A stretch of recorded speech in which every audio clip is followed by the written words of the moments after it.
Hello guys, কেমন আছো তোমরা? বাট আজকে নবমী, সকলকে জানাই শুভ নবমীর শুভেচ্ছা, প্রীতি ও শুভেচ্ছা, বড়দেরকে প্রণাম। তো তোমরা কেমন ঘুরছো অবশ্যই ভিডিওগুলো দিও। আমি নিশ্চয়ই দেখি আর কি ভিডিওগুলো, যারা আমাকে ফলো করে আর যারা আমার ভিউয়ার্স আছো। আর এখনো বেরোইনি, বাট বেরোবো। আজকে কোন দিকে যাব জানি না। ঠিক আছে, এই দেখো, এখন বাজে 11টা 47। ঠিক আছে, এই ঘুম থেকে উঠেছি। এই দেখো, কফি বানিয়েছি, বুঝতে পারছো?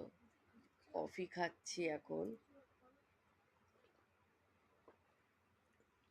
তো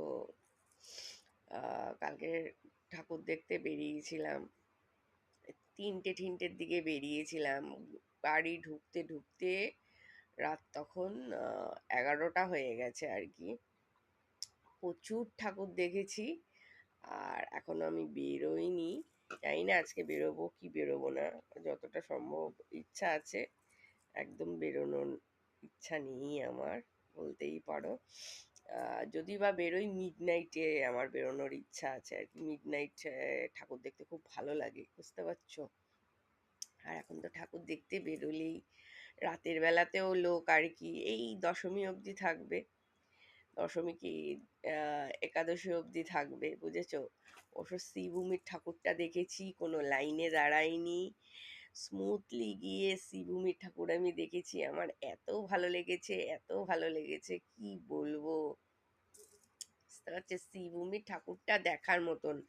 আর অনেকেই জানতো না ওখানে যে এটা ঠাকুরটা করেছে, তো এত সুন্দর, এত চকচক আর কি। আমি যে ঠাকুরটার গায়ে ডায়মন্ড রয়েছে, পুরো যত গয়না থাকে আর কি ঠাকুরটার গায়ে ডায়মন্ড রয়েছে। আর মাকে কি সুন্দর লাগছে গো, মানে ভীষণ ভালো লাগছিল আমার। মানে শ্রীভূমির ঠাকুরটাও দেখা হয়ে গেল। ঠিক আছে, আমি মানে দেখতে পারবো আমি ভাবতে পারিনি, বুঝতে পারছো?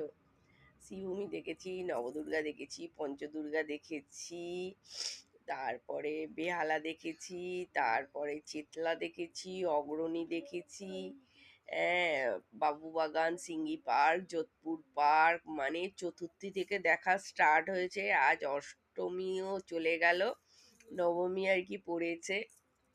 তা নবমীতেও যাব, ইচ্ছা আছে। মিড নাইটে এখন জানি না কখন দেখবো ঠেকবো, কিছুই জানি না আমি।